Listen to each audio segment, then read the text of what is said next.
Hola mis queridos amigos, nuevamente con ustedes el Dr. Tiro, el que ronca en esta negra noche neoliberal latinoamericana, sudamericana y ecuatoriana. Ahora que estamos viendo cómo la situación se complica cuando Argentina pretende utilizar, junto con Guaidó, el Tratado Interamericano de Asistencia Recíproca para promocionar una invasión militar a Venezuela. El Tratado Interamericano de Asistencia Recíproca permitía a Estados Unidos la intervención en cualquier país donde se presumiera hubiese sido atacado por cualquiera de las ex potencias europeas y los ex imperios. Eso era fundamentalmente. Pero el Tratado Interamericano de Asistencia Recíproca no fue utilizado en la Guerra de las Malvinas cuando el Imperio Británico atacó a Argentina. Y en ese momento, de acuerdo con ese tratado, Estados Unidos tenía que tomar partido por Argentina. No lo hizo, tomó partido por Inglaterra y desde ese momento ese tratado prácticamente quedó en pura letra muerta. Hoy también tenemos una cosa que analizar y analizaremos ¿qué es lo que está pasando con nuestra credibilidad en los medios?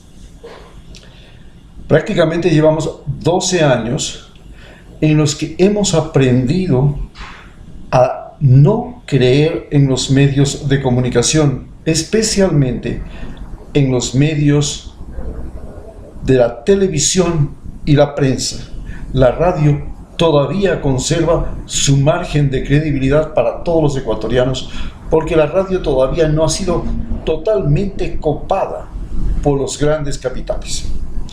Recordemos que la televisión estuvo en manos de los banqueros, Teleamazonas en manos de Egas, Telecentro en manos de los Isaías, Gamavisión en manos de los Isaías y Ecuavisa en manos de los Roca, dueños también de la revista Vistazo.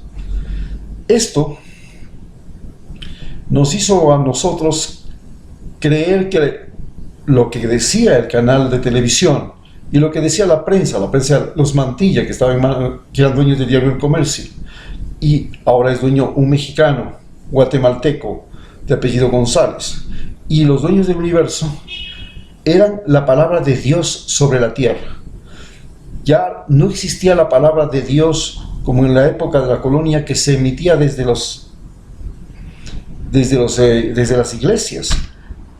En ese momento, cuando éramos colonia española, lo que decía el Santo Padre en la iglesia era lo que mandaba la ley, era la ley de Dios. Entonces, si el Santo Padre decía, la fulanita es pecadora, el menganito es pecador, somos todos pecadores, tenemos que pagar la penitencia, tenemos que aportar con dinero para ir a ocupar un espacio al ladito del cielo, tenemos que morirnos con los santos óleos y la confesión de los pecados, pero además acompañadito de una cuota para ir al cielo, una cuota económica. Es así como se apropiaron de la gran parte de las tierras fértiles de Ecuador, especialmente en la zona andina. Ese era el mundo antes de la colonia. Cuando digamos en la colonia, cuando ya llegamos a la independencia y posteriormente en el siglo XX, ahí aparece el diario El Telégrafo, que es el primer diario nacional, y luego van apareciendo el diario El Comercio y el diario El Universo. El diario El Comercio, que es el diario de la burguesía de Quito, y el diario El Universo, que es el diario de la burguesía de Guayaquil. Los diarios de Cuenca son diarios muy regionales, el Mercurio, el Tiempo, que no tenía mayor trascendencia a nivel nacional, pero el Universo y el Comercio sí. El Comercio es uno de los actores fundamentales en el asesinato de Eloy Alfaro. Posteriormente, después de la Segunda Guerra Mundial, ya aparece HCJB como la primera radioemisora, también una radioemisora en Riobamba, y posteriormente todo el dial se llena. El país que más radioemisoras tenía en América Latina era Ecuador. Teníamos 800 radioemisoras. En ese tiempo yo estudié en CIESPAL, Comunicación Radiofónica, y tenía una radio que se llamaba Radio Metropolitana. Las radios se entregaban a los políticos fundamentalmente porque era el precio de la componenda. Cuando los políticos le pasaban una ley al gobierno, le hacían un favor al presidente, el presidente les devolvía el favor entregándoles una frecuencia de radio. Las frecuencias de radio, los periódicos y luego la televisión. Empezamos con Canal 8, Canal 4 fue el primer canal, Teleamazonas, que ahora se llama Teleamazonas.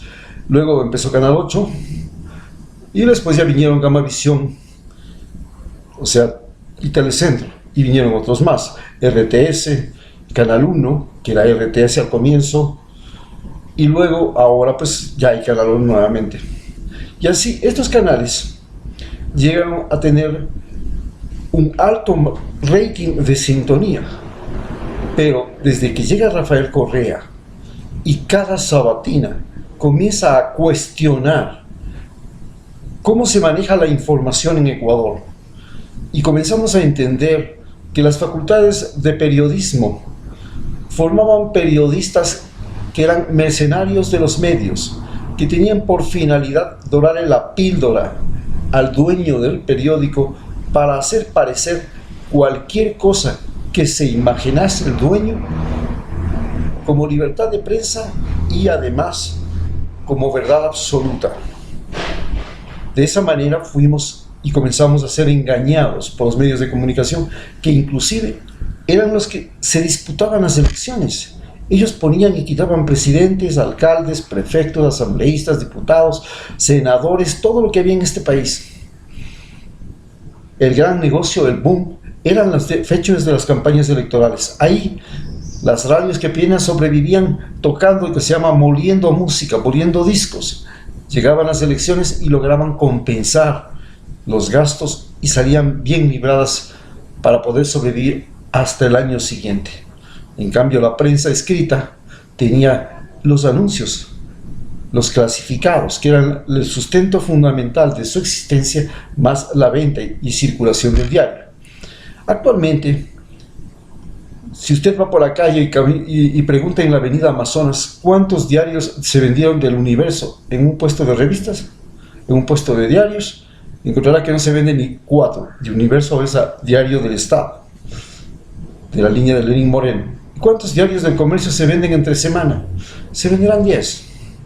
El del Universo aquí en Quito prácticamente se venderán 3, en un puesto 2. No se vende nada. Fin de semana, el sábado y domingo, bueno, el tiraje ya llega a 90.000 y estamos mejor. A tal punto llega la situación que más gente me lea, me escucha a mí por YouTube, que lea a los editorialistas de los diarios. A esa situación hemos llegado. Hoy, gracias al internet, las cosas han cambiado, la gente se entera mejor por el internet. Tampoco le creemos ya a CNN. Sabemos que CNN lleva una guerra mediática contra Venezuela, contra Siria, contra cualquier país que ellos deciden que es enemigo de Estados Unidos. Y esta característica de llevar guerras mediáticas de Estados Unidos a través de los medios de comunicación comenzó ya desde la época de Theodore Roosevelt.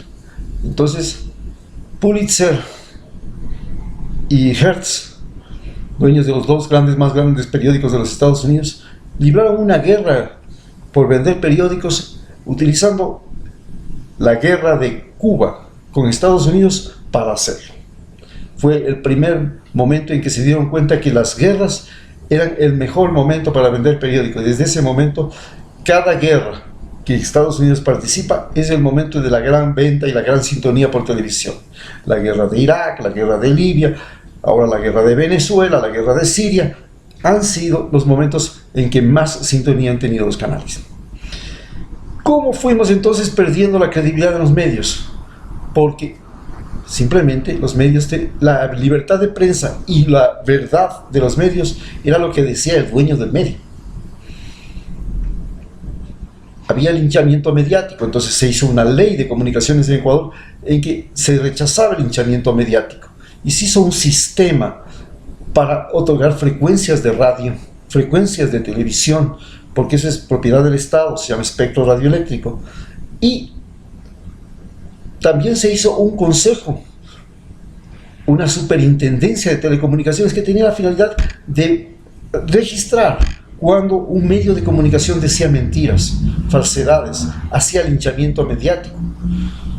Todo eso fue quitado por Lenín Moreno, y desde que lo quitó, facilitó todo, se apropió de los medios públicos y los medios incautados se sumaron a la prensa privada y comenzaron a fabricar una serie de mentiras. Y desde ese día, todos los días, recién esta semana, ya salían, el titular ha sido que Rafael Correa está involucrado en sobornos, está involucrado en corrupción, en fin.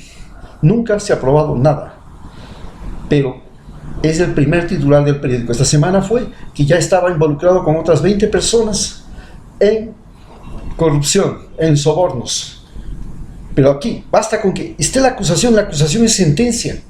La fiscal, que es una fiscal vendida, que todos sabemos que no fue una fiscal que ganó correctamente su puesto, y que es una nombrada prácticamente a dedo por el Consejo de Participación Ciudadana y Control Social interino, un consejo que ahora quieren hacer, que fue puesto mediante una consulta popular tramposa y que ahora ha escondido todos los documentos de su desempeño. Imagínense, documentos públicos. Es un delito esconder un documento público. Es un delito que alguien se quede con su cédula de identidad. No se diga que escondan y desaparezcan documentos públicos. El Consejo de Participación Ciudadana interino se hizo desaparecer todos los documentos. No se sabe dónde están, cómo hicieron sus cosas, cómo hicieron los nombramientos, de jueces, cómo se manejó todo eso. Todo eso ahora está oculto. Esto nos ha llevado a que nosotros los ecuatorianos ya no creamos en los medios. Ya no creemos en los medios, ya no creemos en las acusaciones, ya no creemos en esas cosas, porque nos han engañado tantas veces. Todos los días, imagínense esta semana, como gran cosa, Lenín Moreno inaugura 900 casas. Llevamos más de 780 días, vamos a tener 790 días de administración de Lenín Moreno, y no han pasado de más de 1.200 casas, que es todo lo que ha inaugurado en el país, cuando él prometió que cada semana iba a inaugurar 1.000 casas. Pero el show, toda la mísmica, todas las cosas, todo el escándalo, todo,